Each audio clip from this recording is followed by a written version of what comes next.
नमस्कार दोस्तों, आप देख रहे हैं द हिंद 24 न्यूज। मैं हूं आपके साथ एकांशा सोनी। चलिए नजर डालते हैं आज की मुख्य खबरों की ओर। फरीदाबाद की 3 विधानसभा को लेकर भाजपा विस्तारक गोपाल पटेल ने मौजूदा विधायकों के कार्यकाल को लेकर क्या कहा, देखे पूरी खबर। क्या नाम है आपका? मेरा नाम गोपाल पटेल है। सबसे पहले तो मैं आपके चैनल को देखने वाले सुनने वाले श्रोताओं को नमन करता हूं, साधुवाद करता हूं। पटेल साहब आज लाइव आए हैं मीडिया के आगे, क्या कुछ विषय था, ऐसे क्या विषय, किन विषयों के लिए आप उतरे हैं?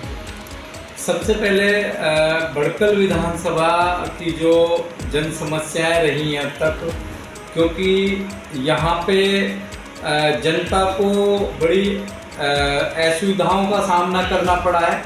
मैं अपनी देवतुल्य बड़कल विधानसभा की जनता से आग्रह करता हूँ कि अब की बार यहाँ से भारतीय जनता पार्टी ने विश्वास जताया है भाई दिनेश अदलखा जी के ऊपर, जो पंजाबी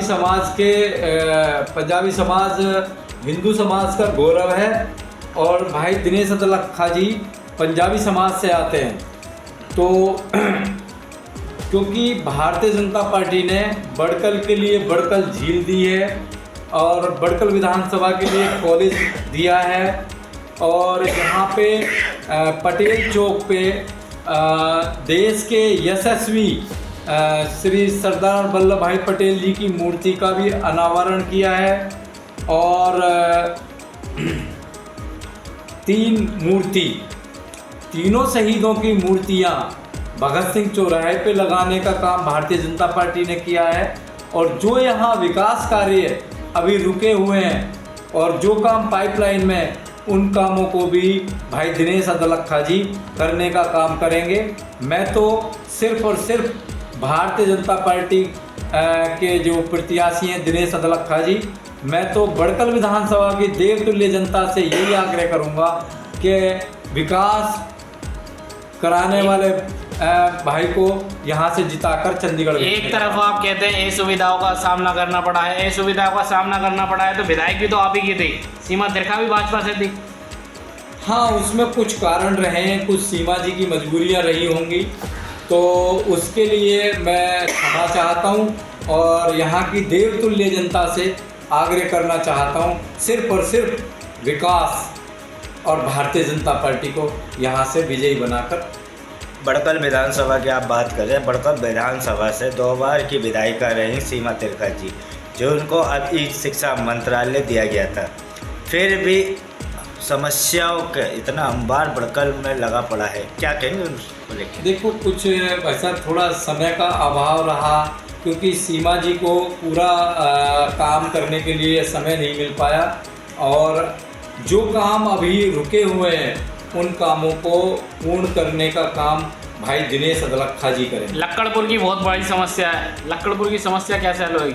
लक्कड़पुर की समस्या के लिए भी, क्योंकि वहाँ की जो जन समस्या, उनके लिए भाई दिनेश अदलखा जी सभी कार्यकर्ताओं के साथ मिलके और यहाँ की देवतुल्य जनता के साथ मिलके हर समस्या का समाधान करेंगे। अदलखा जी पर आरोप लगाया जा रहा है कि 200 करोड़ का जो घोटाला है उसका हिसाब दें, और आप कह रहे हैं कि जीत कर हासिल, ये कैसे जीत सकते हैं? निराधार है, कोई इसका तथ्य नहीं है, कोई प्रमाण नहीं है।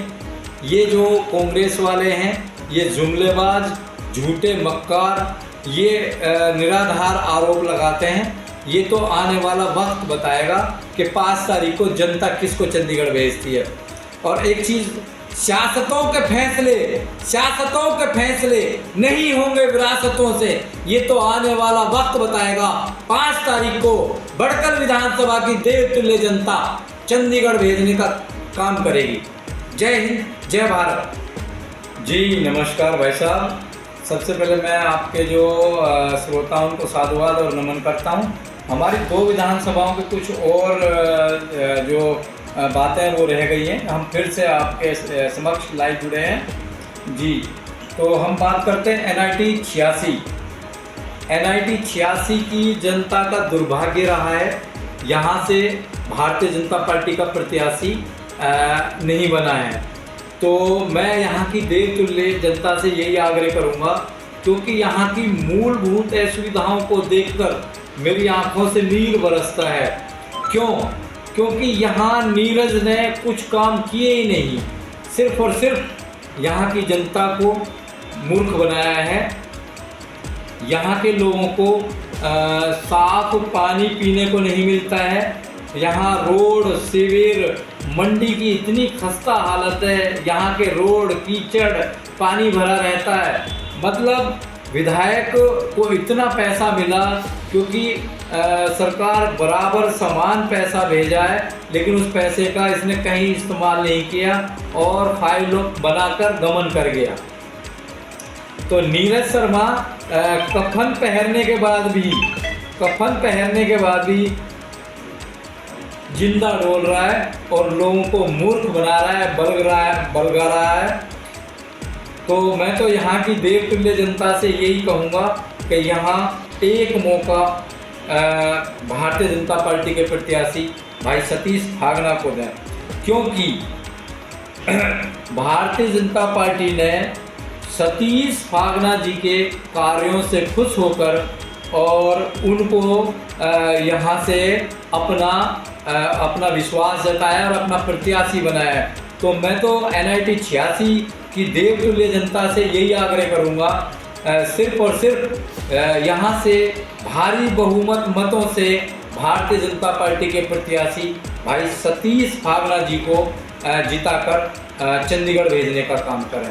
NIT 86 में आपका विधायक नहीं है, तो आपने जो विधायक है, मौजूदा विधायक है, उनके कामों से नाखुश होकर जी अभी इन बातों को, तथ्यों को रखा। यदि आपका विधायक होता तो क्या आप ये सारे तथ्य रखते? देखो, भारतीय जनता पार्टी का सिपाही ना कभी रुकता है ना कभी थकता है।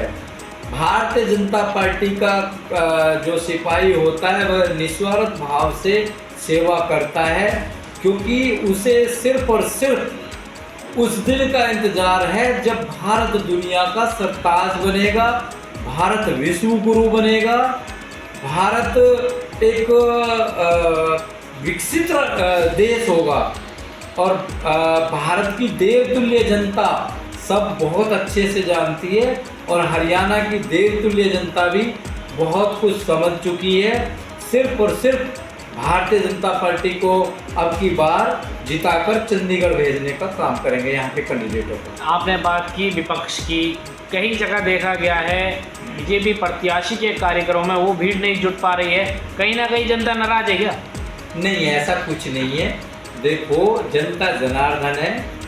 जो भीड़ के जो कार्य होते हैं, देखो वहाँ पे थोड़ी कम हो सकती है गैदरिंग, लेकिन मतदाता मत का प्रयोग करने में पूरा यहाँ की NIT 86 की देवतुल्य जनता अच्छे से मतदान करेगी और भाई सतीश फागना जी को यहाँ से विजयी बनाकर चंडीगढ़ भेजेंगे। बड़कल से राजन मुथरेजा जी, NIT से यशवी डागर जी और तमाम ऐसे पदाधिकारी जो इस बात से नाराज़ हैं कि उनकी टिकट नहीं हो पाई है भाजपा से। मेरा सवाल पूरा सुनिए पर, और सतीश फागना जी को इस टाइम समर्थन नहीं मिल पा रहा है, उसके लिए क्या कहेंगे आप? आपने अभी बात करी थी बीजेपी के एक सिपाही कार्यकर्ता। मैं तो देखो राजन भाई को भी यही कहूँगा कि भारतीय जनता पार्टी का कार्यकर्ता धैर्यवान होता है। भारतीय जनता पार्टी ऐसी पार्टी है, कभी किसी कार्यकर्ता की मेहनत का मेहनताना नहीं रखती है। और NIT 86 से यशवीर भाई को भी यही आग्रह करूंगा, क्योंकि वो पार्टी के सच्चे सिपाही हैं। सच्चे सिपाही कभी स्वार्थ में नहीं आते, कभी लालच में नहीं आते, सिर्फ और सिर्फ वो राष्ट्र हित की सोचते हैं और देश हित की सोचते हैं, अपनी पार्टी की सोचते हैं। वह ऐसी पार्टी के कार्यकर्ता हैं जो विश्व में सबसे बड़ी पार्टी है। दोबारा वार्ड नंबर 90 की बात की जाए विधानसभा की, तो 90 विधानसभा 90 में किस तरह के कार्य हैं जो दोबारा राजेश नागर का ही चेहरा सामने दिया है? देखो, विधानसभा तिगांव जो है 90, वहाँ से राजेश नागर जी विधायक हैं और उन्होंने 90 विधानसभा में विकसित क्षेत्र बनाया है। उद्योग कारखानों को अपने क्षेत्र में स्थापित किया है, मझावली पुल का निर्माण किया है, आरएमसी रोड बनाए हैं और सबसे बढ़िया फरीदाबाद की देवतुल्य जनता के लिए स्वास्थ्य संबंधित अम्मा हॉस्पिटल का निर्माण कार्य करवाने का काम किया है।